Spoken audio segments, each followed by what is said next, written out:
Hi, everybody. Welcome to our latest episode of Between the Pages with the Sound on Stage. I'm your host, Greg Heilman, and today I'm joined by a very special guest, Christopher M. Walsh.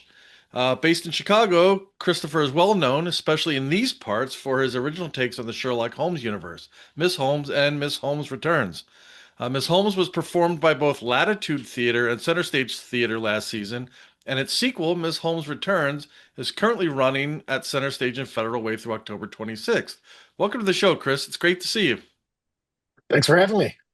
So, one thing I've noticed over the past few years is it seems like I'm not going to say everybody and their brother are doing adaptations of Sherlock Holmes or some sort of take on it. But what I've noticed is with yours, and I want to talk about this specifically in a little bit, you seem to get really into the heart of what the Sherlock Holmes universe is about. How it's character driven, and the stories contain all of the twists and turns and mysteries that we would expect.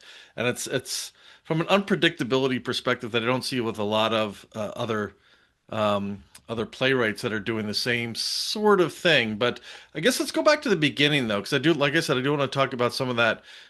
What got you into the Sherlock Holmes universe, or what inspired you to go in that direction with your writing? A lot of different things. Sherlock Holmes has just kind of always been in the ether, just always aware of it. I remember as a very small child watching Sesame Street and being entertained by the character Sherlock Hemlock. Uh, that was my first introduction to the concept. Later learned that that was a clever children's take on the character. When I was a kid, Jeremy Brett and the Granada series were running. It was on PBS all the time, so I saw a lot of that. So yeah, it's something that I've always been aware of and always enjoyed. Love I find things to like in every adaptation I've seen. Um, and then aside from that, I had a career for about 25 years working in theater. I started as an actor. Um, And in around 2008, I started working as an actor for a company called Lifeline Theater, which is here in Chicago, and they specialize in literary adaptations. Most of the plays that they do are new works, are created specifically for that production, and they are all to some degree adaptations of existing written works, books. We do a lot of Jane Austen, a lot of the Bronte sisters. We've done books like Richard Wright's Native Son, and then a lot of contemporary stuff as well. And when I got involved in that, I was really enjoyed their working process. I was originally just an actor, but they script development is a significant part of the rehearsal process as they get ready to open a show. And they kind of go hand in hand. Actors participate in that process. The playwright is involved in rehearsals and is constantly taking feedback, providing rewrites. Then the ensemble of the company is very actively involved in the process as well. They come to rehearsals pre-planned.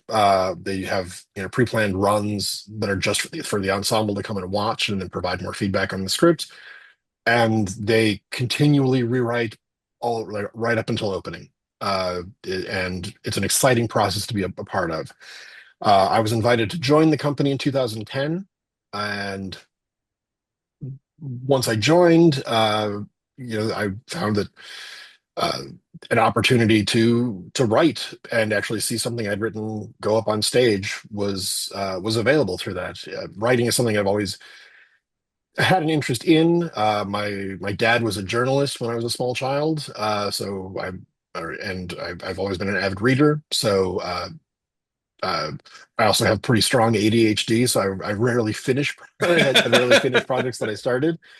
But this provided, Lifeline provided a robust support system to help me along. And uh, in 2011, saw the first play I ever wrote go up on stage, which was an adaptation of The Count of Monte Cristo. Uh, As far as Sherlock Holmes specifically and the Miss Holmes series and how that got started, that is its own long story. Um, Lifeline had never done a Sherlock Holmes adaptation. It was an interesting just kind of gap in their resume. We've been functioning as a theater for over 40 years now. They opened in the early 80s. So having gone that long doing literary adaptations, but not having touched Sherlock Holmes yet, I did see that as an opportunity, but uh, also wanted to find something new to do with it. I mean, Yeah. we had not done Sherlock Holmes, but it's not that doesn't mean Sherlock Holmes wasn't being done in Chicago. There are tons of adaptations of Sherlock Holmes for the stage, for television, for films. I mean, I think it's probably the most reproduced character in English literature. Um, and so it's not like there was a hole that needed filling. Um, but we're being a fan. I'd watched Sherlock, the BBC series with Benedict Cumberbatch. Um, really liked some of the clever conceits they did to modernize the series, to modernize the stories. And I also enjoyed watching Elementary on CBS, which was a similar conceit, a Mhm. modernized version. Uh, the other change they made in Elementary was that Watson was played by a woman. And seeing that for the first time, I was having a conversation with my wife at the time, who's also an actor. Her name's Mandy, and we were, just talking about what we'd seen and how it was interesting. It created a different dynamic having Watson be a woman, but the fact that the story was set in modern times, how did that? Was it as effective of a change? And after chatting about it for half hour, 45 minutes, we were just like, what we really should do uh, is write an adaptation that is set in the original time period and figure out what would have to change for two women to go, barging through crime scenes and bossing around police inspectors the way the male versions do. What would have to change for two women to find themselves in that position? And then how would the people that they interact with react differently? Um, and I knew immediately, Mandy would play Watson, and my friend Katie, who was a fellow ensemble member at Lifeline Theater, I instantly knew would be a perfect choice for Sherlock, and set off writing with their voices in my head. Well, I will say that especially these days when people try to make uh, I'll use the phrase gender bending for lack of a better thing off the top of my head.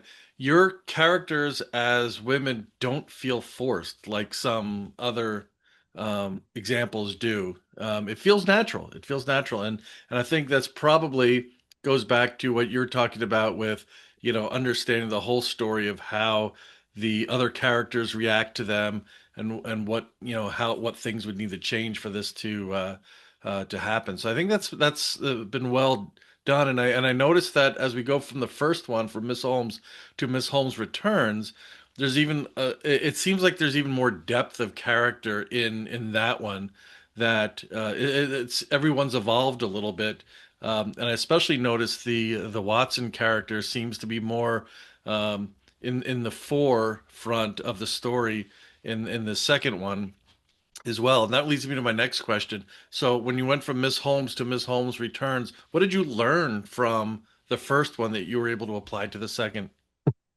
Um, the first one, the response to the first one told me that we were going in the right direction. So I felt more confident uh, going ahead with part two. Um, there, I after the first one premiered here in Chicago, it premiered right. The 2016 election happened right in the middle of the run, so there was a lot of heightened feelings about a lot of the issues that are discussed in that script. And by the end of that run, yeah, there was uh, a significant demand for a part two. I feel bad that it took me as long as it did to write it. I'm a very slow writer normally, and then the pandemic happened right while I was working on it, so that extended things a bit more.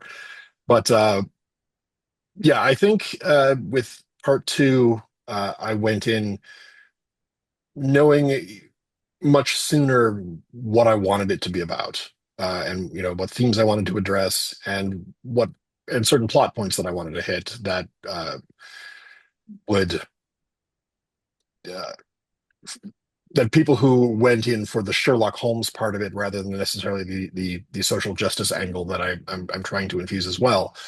I knew what I was going to be bringing to that for that part of the story as well, fairly early on, before the first run of the first play even finished. So, Mm. Yeah, the layered mystery with the kind of the political messages, and of course there's the female empowerment piece of it. All ties together nicely. And along those on the Sherlock Holmes piece of it, I love the idea of the visual of the bulletin board with all the thumbtacks and the strings of kind of how when you create a mystery to make sure that the twists and turns hit and that there's no plot holes and things like that. How much diagramming out, physically do you have to do? Does it all happen up here?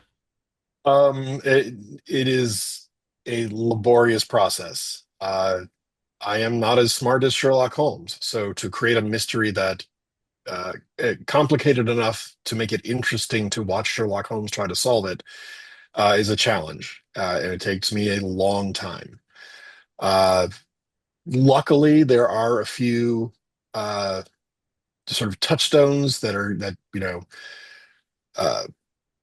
I don't want to call it formula, but there are things to introduce when you're plotting out a mystery that you can hit upon. The use of red herrings. Hmm. Uh, you need to have uh, you need to set out a number of possible conclusions before you let the audience know which one is the right one.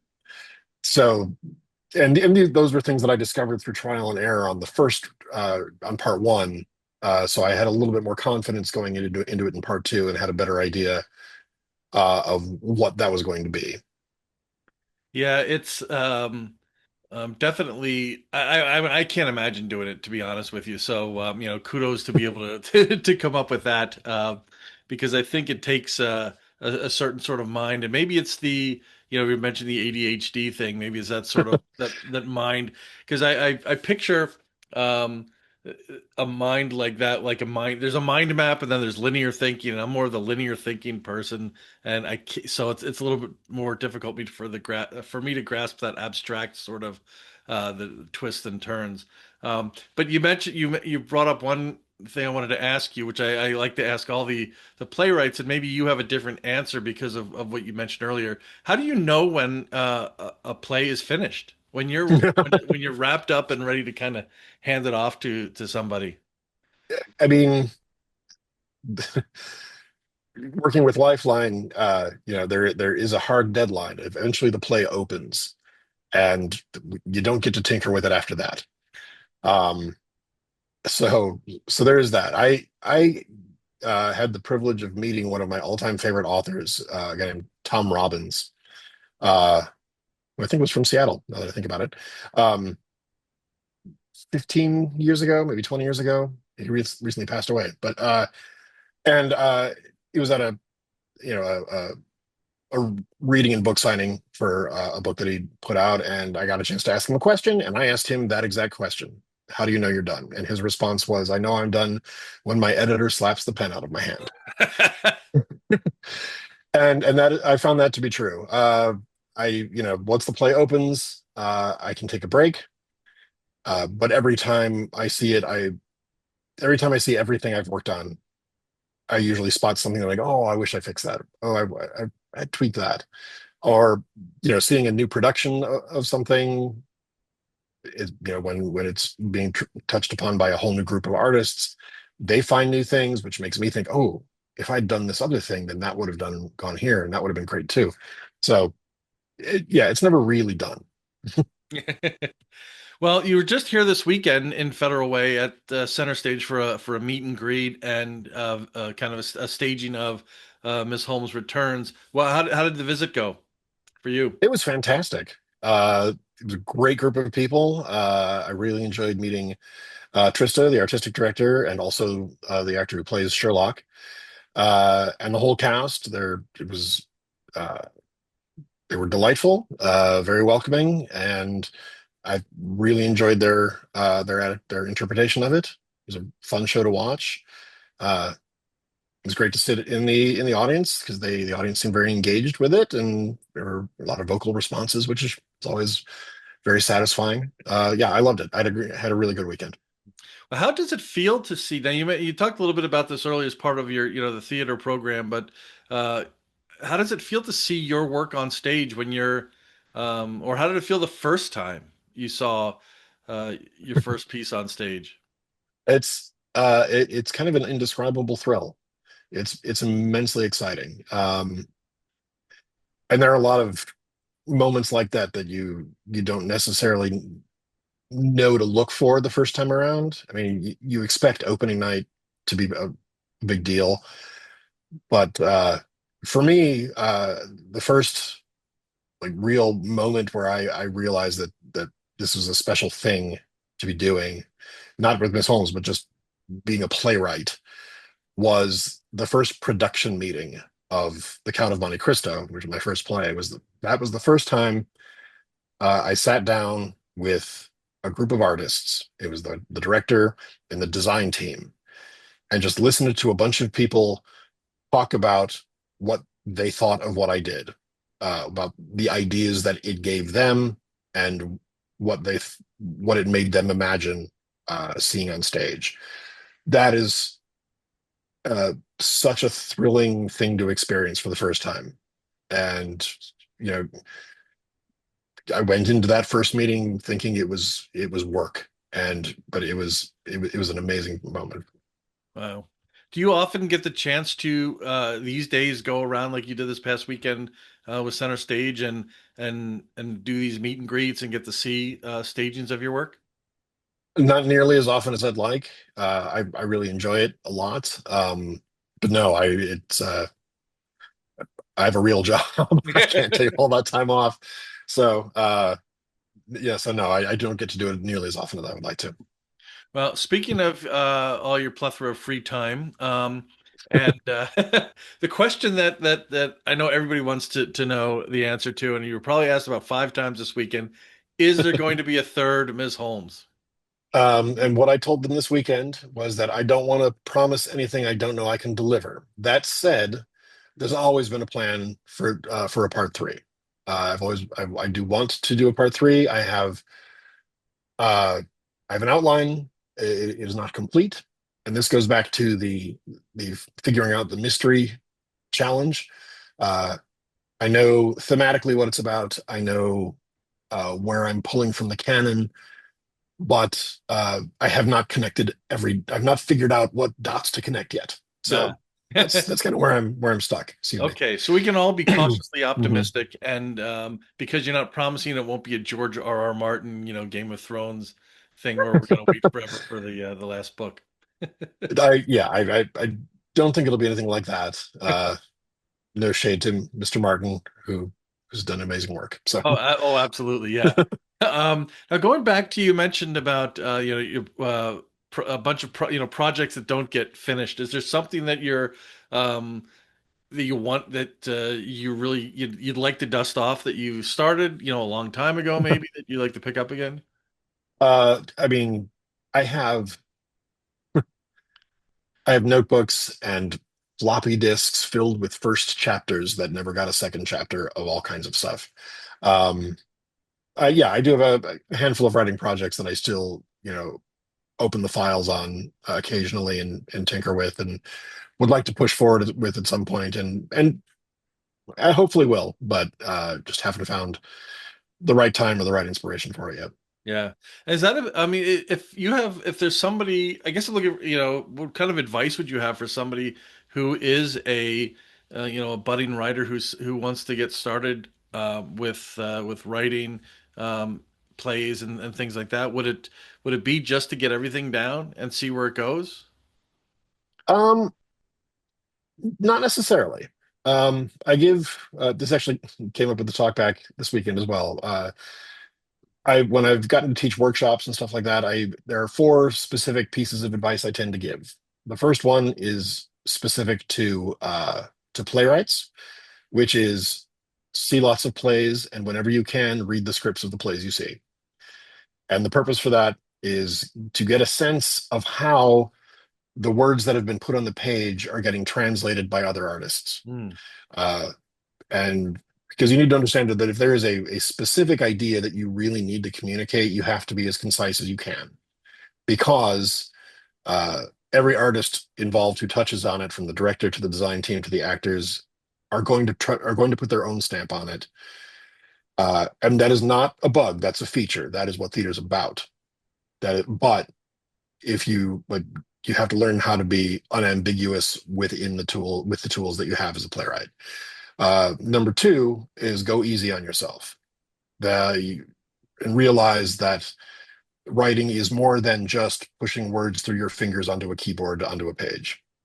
If you've ever given yourself 10 minutes to go for a walk and think about an idea you had that you think might be a good story, you have begun the process. You are in the writing process at that point. Congratulations. Alternatively, three, go hard on yourself because eventually you have to write end of play and hand that off to somebody else to read and give you feedback so you can go into the next draft. And then four, don't rely on other writers to give you advice. Uh, every process is unique to the individual. I have read many books on writing from many authors that I admire, many playwrights, and have found useful things from all of them. But in the end, you have to find your own what works best for you. Hmm. Your own process and your own way of doing things. What about acting? So you came up as an actor and then you sort of organically moved into the writing. What would the benefits be to acting in plays? You mentioned, going to see as many plays, reading scripts. How about acting? Is that something that's you think is beneficial? For a writer, Yes. is that what you're asking? Yep. It can be. You know, it is helpful if you're specifically interested in playwriting or screenwriting, having a more holistic understanding of how such a thing gets made is always helpful. You know, knowing because that tells you how to communicate your ideas best. Knowing that, okay, if this is the feeling that I want to achieve, and I feel like it should sound like this, then you may want to steer dialogue and stage direction toward something the sound designer will pick up on, that kind of thing. Um, so it's always helpful. That said, you know, if getting up on stage in front of people is something that scares you, don't feel like you have to do that. Yeah, yeah. You know, that's it is it's its own unique thing. So there are other ways to get familiar with how building a play works without necessarily having to put yourself out like in that specific way. But it can help. Yeah, I guess that was more Right? the question is it good to familiarize yourself with how plays are presented? So, I mean, because there's so many components to it, you're writing something down. Is there a benefit to understanding how when I write a stage direction or when I write, a description of how the set should be or look, understanding how doable that is? Yes and no. Um, what I think helps is knowing getting us if you getting a sense of the limitations of the medium. But by that, I mean freeing yourself from the idea of photorealism. You know, if you need a thunderstorm to happen, you know you're not going to see actual lightning and clouds and rain on stage. But if you put in the stage directions, a thunderstorm breaks out. Now you have a director and a design team who get to figure out what that Hmm. means. Yeah. Um, so, you know, know that you can hand off things like that. Um, and they will come up with something that will give the feeling of a thunderstorm happening on stage without making a literal thunderstorm happen on stage. Um, I did. I wrote the book part of a musical adaptation of a novel called "Soon I Will Be Invincible," which is about superheroes. So I was writing stage directions like she lifts him and throws him through a wall. We couldn't build walls that could be constantly knocked down every night. So there was a lot of, so I handed that off to the designers, and what came back was a lot of exciting use of movement and shadow and lighting, and that told the exact same story. That was the story it told, was she picks him up and throws him through a wall without there being a wall to throw somebody through, or without needing to actually have one person lift another one and throw them. And so, and that's the thrill of theater. That's the thrill of working on it, is seeing how those challenges get met. Awesome. Well, before I let you go, I always wanted to ask what is there anything new coming up for you next that you have on the calendar that we can speak about? I wish I had something exciting. To be honest, I've been on a bit of a hiatus from theater for a couple of years. The pandemic threw a wrench into a lot of things, Oh and yeah, I had to for go, everybody. Yeah. yeah, but they still wanted me to keep paying my mortgage, so I had to go find a real job. Um, I'm getting back into the swing of things. In the meantime, I've been doing things like live lit, which is sort of live performance of essays, and I've been doing a lot of that. And then, uh, after a weekend like I had with Center Stage, it's very inspiring to be with a group of people like that. So I will be dusting off part three and seeing where I can go with it. Good. Well, that's great to Yeah. hear. Like I said, we'll be cautiously optimistic, but in the meantime, for folks who want to get a taste of your writing and the Sherlock Holmes universe that you've built, Miss Holmes Returns does run on stage in Federal Way at Centerstage Theatre through October 26th. So there's one weekend left. Hopefully, people come out and see it. I enjoyed it thoroughly. I enjoyed the second one better than more than the first one. I enjoyed the first one, of course, but I thought there was definitely a maturation from the first to the second that I thought was noticeable. So I appreciate that. And Chris, I appreciate your time taking time out of your day to speak with us here at the Sound on Stage. Um, and I will keep an eye out for part three. Please do. So thanks again. My guest has been Chris Walsh, author, playwright of Miss Holmes and Miss Holmes Returns. And as I mentioned, Miss Holmes Returns closes this coming weekend at Center Stage Theatre in Federal Way. I've been your host, Greg Heilman, with our latest episode of Between the Pages with the Sound on Stage. For those of you watching out there, thank you for your support. And until next time, I will see you at the stage door.